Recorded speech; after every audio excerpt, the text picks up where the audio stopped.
staring at a hard drive filled with thousands of files with cryptic names and zero organization. It is a digital graveyard of childhood memories that you cannot even navigate without a massive headache. This is the moment where most people give up on their dream of the ultimate retro gaming rig because the clutter feels impossible to manage. But then you hear the names that everyone in the scene is talking about. Hyperspin, LaunchBox, Batocera. These are the titans of the hobby, and they all promise a beautiful way to play your games, but they are fundamentally different tools for very different jobs. Let us start with the visual powerhouse that is Hyperspin. If you have ever seen a high-end arcade cabinet in a professional game room, you are likely looking at this specific interface. It is famous for that animated wheel. The graphics are flashy, the sounds are loud, and the whole thing feels alive. It is the most iconic look in the history of the hobby. But there is a massive catch to all that beauty. It is an absolute nightmare to set up from scratch. You have to hunt down media packs and configure software manually for every single system. It is a labor of love that takes weeks or even months of your life to perfect.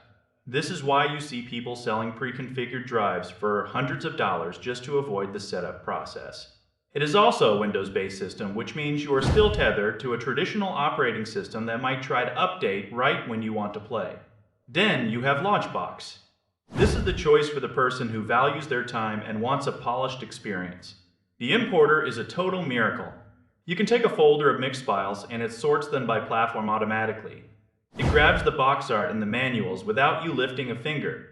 It saves you days of manual labor. The base version is free, but the real magic happens with the premium tier. That is the mode designed for your big screen television or your cabinet. It costs $50, and that is a very fair price for the level of polish you get. It is smooth and professional. But again, you are running this on top of Windows. If you want something that feels like a dedicated game console, you have to look at Batocera. This is not just an app, it is a full operating system built for gaming. You put it on a thumb drive or an internal drive, and you boot directly into the interface.